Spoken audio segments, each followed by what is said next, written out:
What sort of obstacles do you think an actor faces in their own development, in a rehearsal, in working in general?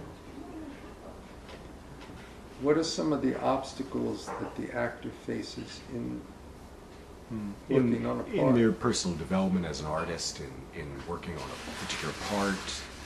It seems that there are many obstacles you can face over the course of a lifetime of studying acting, over, just in a rehearsal and trying to get the character and then in the performance. But I guess I'm most interested in the first, over the development of an actor over their lifetime or over their period of study. What sort of obstacles do they run up against that block them, maybe, in learning? I think what we talked about earlier, a kind of a seriousness.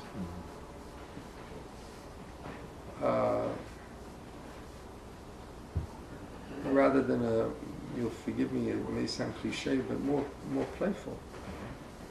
Without being concerned with the results directly.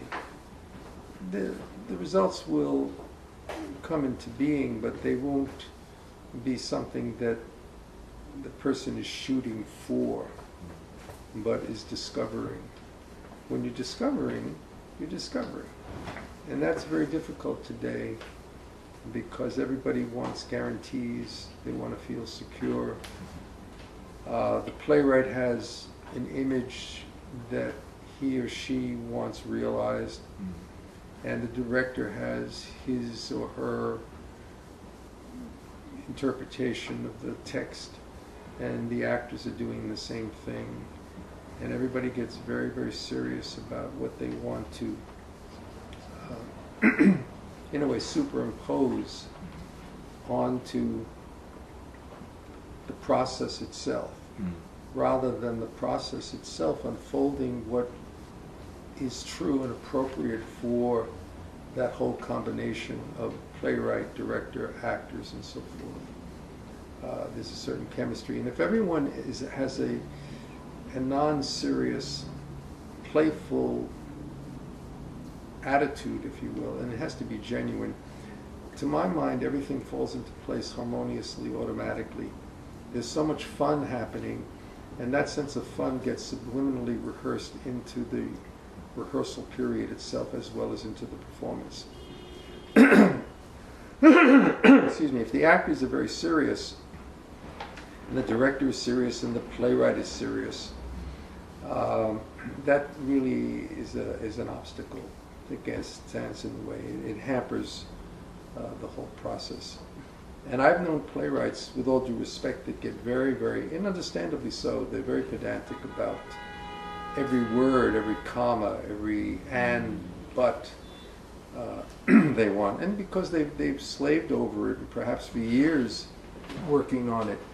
And it's very difficult for them to hand the play over now and allow the chemistry of the director and the actors to move in and ignite that material and make it come alive.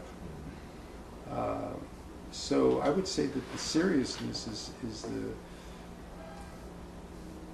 toxic atmosphere that becomes a barrier to a really true creative reality, if you will. You'll hear actors say, I've heard actors say, I want to know I'm making progress. For example, in a class I'm studying, I want to know that I'm getting somewhere. Am I better this year as an actor? Does the teacher think I'm better than I was a year ago? Yeah, that's the mindset that we've been talking about. And at a certain level that might be appropriate. But really, if you continue doing that, I think it doesn't really satisfy. I was just watching a thing with Richard Gere recently, and he talked about wanting a cookie. There was a cookie on the table. He's being interviewed, and he said, you want that cookie, and the first time you take a bite, then you take another bite, okay. Third bite. After 12 bites, you don't want to look at that cookie. You hate the cookie. So, at the beginning, certain things are appropriate, but then you have to relinquish it right away and not hold on to a comparison. When you're comparing, it's a limitation right there. And that's why meditation is, I think, important for any sincere actor or artist, because you want to move past the instrument of comparison. It has its place, but to continue to do it, it loses its value.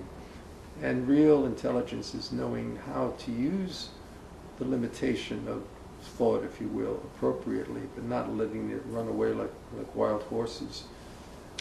Very hard to do, to not say, well, I did a great scene last week. This week I'm not doing such a great scene. What happened? Yes. What went wrong? Yeah, and the minute that comparison moves in,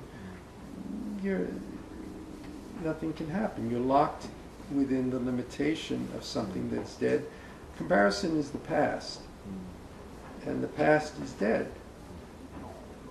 And if I live in the past, whatever I create is going to be dead, obviously. But I have a memory and I say I'm not as good an actor as I was last week because then I did something right and the teacher expressed approval. Yes. And this week, no. Right, and I'm comparing. It's like comparing my performance. Let's say the show opens and I get rave reviews. That's always nice. Opening night, yes. And now the next night I try to repeat that performance, and it's usually a shambles. And then I start making comparisons and I start trying to figure out. Mm-hmm. The question is, with what tool, with what instrument am I going to figure something out? It can only be a memory. The memory is in the past, and so it's not productive at all. Comparison. You come into class, you do a great piece of work, that's fine. Next week you come in and it's a terrible piece of work, that's fine. You're in the process of investigating and finding out, not trying to be perfect.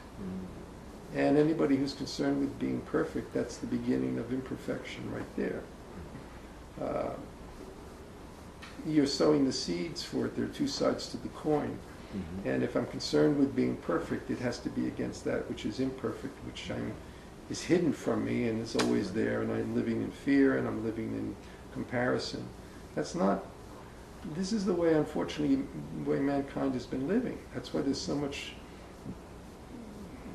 mischief on the planet today, more so than ever. Man has been living like this. It's been passed down from generation to generation to generation. What, in 5,000 years there have been 5,000 wars, and have we learned anything from all of this? Have we gained any knowledge? Mm-hmm. Have we learned anything? No. We're still doing the same thing.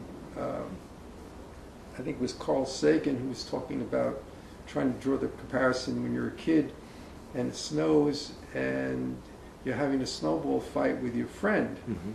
Who lives across the street, and he's made 10 snowballs, but you've made 15 snowballs. So now you're counting off and he's used up his 10, but you have an extra 5 snowballs. Well, and so we've been doing this with nuclear armaments.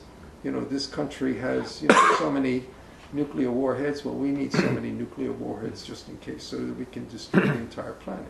This kind of mindset is beyond childish.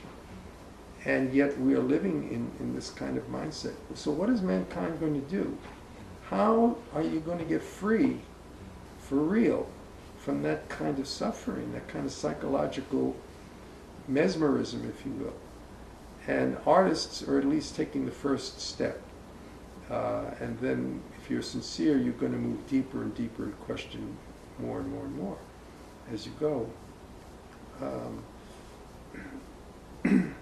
Comparison doesn't really, it's used up to a certain point, but it's very minimal. It has its place. There's a time to make a comparison between you're shopping for a table for your dining room and you comparing this table with that table, fair enough. But when you move into the psychological realm and you're making comparisons on things that aren't real, you're going to suffer the consequences. But as far as I'm concerned, to me it feels real. It feels absolutely real. And that's the illusion. And real artists or real meditation is looking and seeing the fallacy of the illusion that I've thought of as truth. This is, again, watching the woman being sawed in half and seeing the illusion. And you can enjoy the magician pulling the rabbit out of the hat when you know how the trick is done. And you can applaud the magician as he guesses your card, and you wonder, how did he do that, you know, and then you see how the magician was able to do that. You can still appreciate it for what it is, but you're not taking it as really something substantial.